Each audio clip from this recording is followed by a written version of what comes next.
Bom, Brumadinho foi uma ocorrência atípica, uma ocorrência longa. Eu participei, como eu disse, por alguns meses. Dramática, porque havia a chance de ter pessoas vivas, né, soterradas.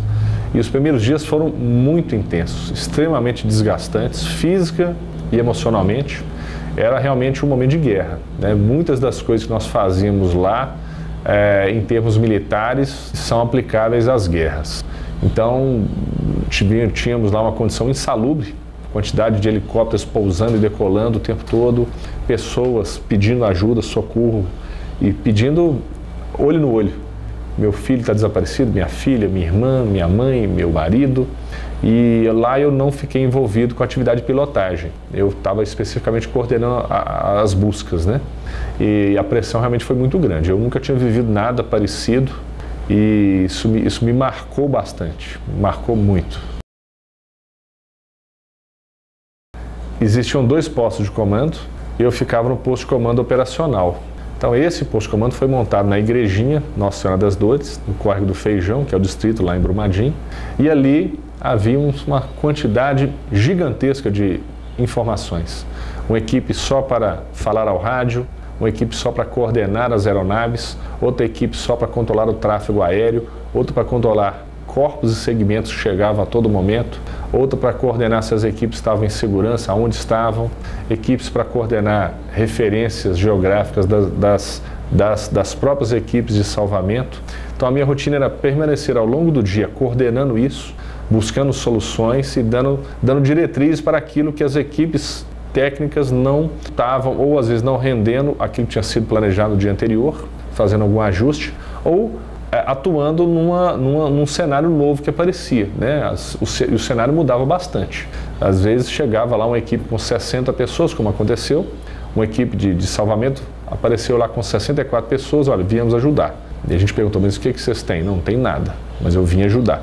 Então essa ajuda acabou virando um problema maior do que a ajuda que eles pretendiam, né? Então dar solução para isso era um problema, buscar pequenas soluções. E isso começava às 5h30, 6 da manhã, chamada às 6h30 já todo mundo pronto, barbeado. E mais de uma vez a gente ia dormir 1, 2 da manhã, tentando maquinar uma forma de ser mais eficiente naquilo que a gente estava fazendo. Se tivesse alguém soterrado, vivo, a gente não podia se dar o luxo de dormir enquanto a pessoa podia estar soterrada numa bolsa de ar, talvez prestes a morrer. Então isso dava uma agonia muito grande, né? Isso toda a equipe fazia, não sou eu, né? Eu era apenas mais um que tinha aquele sentimento. Então lá nós tivemos exemplos diversos de pessoas que se desdobravam com dificuldades enormes, mas conseguiam, para muita surpresa ou para muita felicidade, produzir resultados incríveis, que eu nunca achei que ia ver. Pessoas que muito humildemente conseguiam achar soluções, amenizar a fervura de um ambiente que às vezes numa discussão acalorada para definir se a busca ia ser feita aqui ou ali, as pessoas com habilidade simples, às vezes uma pessoa humilde, um voluntário, sem formação acadêmica alguma, conseguia apaziguar os ânimos e direcionar para que todo mundo agisse, ainda que em emergência, com conflito de opiniões, convergir para um objetivo maior, que é tentar salvar a vida humana ou meio ambiente, ou fazer uma atividade de menos risco. Chamou atenção o ambiente muito, uma nuvem de tristeza pairando no ar. A comunidade muito entristecida, enlutada, todo mundo ou tinha um parente, ou tinha um vizinho, um conhecido que passou que faleceu, que perdeu a vida, ou que perdeu um patrimônio importante. Então as pessoas foram muito afetadas. Então isso me chamou a atenção pelo aspecto humano da tragédia. Como o trato humano ficou afetado e é o aspecto que talvez não caiba em nenhum, não tenha sido registrado em nenhum documento legal, documento formal, como que as pessoas ficaram amedrontadas, afetadas, a saúde mental da cidade, de uma forma geral, piorou. Então isso me marcou bastante. Logo que eu cheguei, eu percebi uma tristeza generalizada. Além disso, uma vontade de ajudar muito grande. Todos os lugares, todos os momentos, as pessoas querendo ajudar. Nós mesmos que somos bombeiros, que fomos lá para ajudar, estávamos sendo ajudados. As pessoas faziam cartazes, levavam cartas, doces, abraços, rosas, todo tipo de manifestação de carinho nos era dada, e isso nos aumentava, inclusive, a responsabilidade e a motivação para poder trabalhar melhor. E isso vinha de forma distinta. As pessoas, quando agradeciam a mim, por exemplo, não era a mim, Anderson, era a mim, bombeiro, que representava ali uma instituição maior. As pessoas desejando força aos bombeiros, quando na nossa cabeça, e falo por mim, talvez é desejar força Brumadinho, para que a cidade pudesse enfrentar aquilo, né?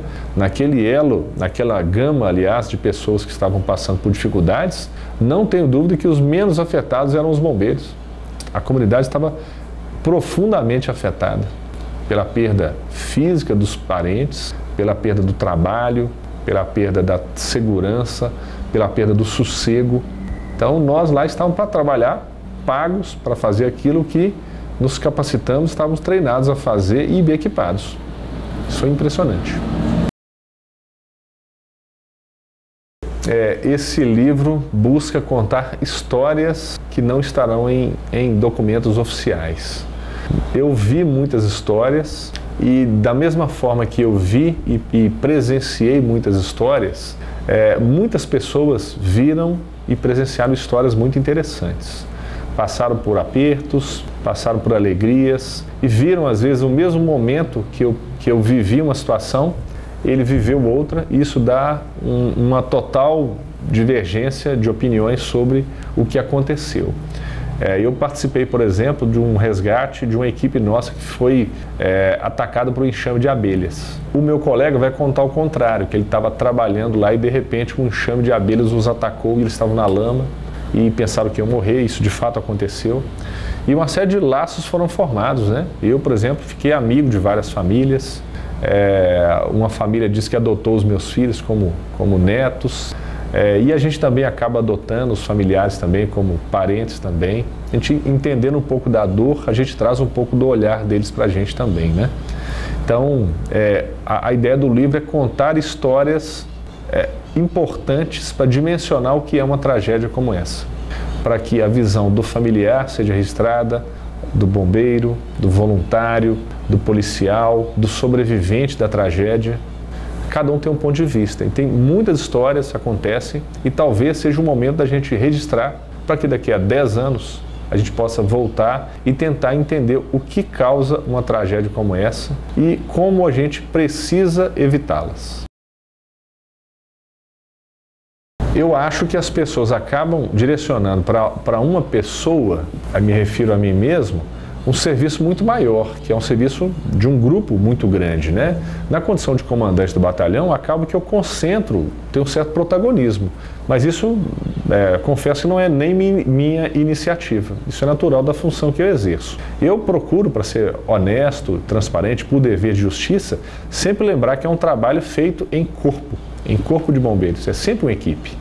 Então, quando eu recebo, eu tenho que ter a prudência de entender que as pessoas estão elogiando não exatamente o meu trabalho específico, mas o trabalho de uma equipe em que eu participei dela, né? Eu fui apenas uma engrenagem desse motor. Então, eu preciso ter a prudência, a cautela, a humildade de ver que nós temos 3.749 bombeiros que participaram, muitos deles anônimos. Não seria honesto da minha parte dizer que eu fui o mais importante, que eu fiz algo diferenciado.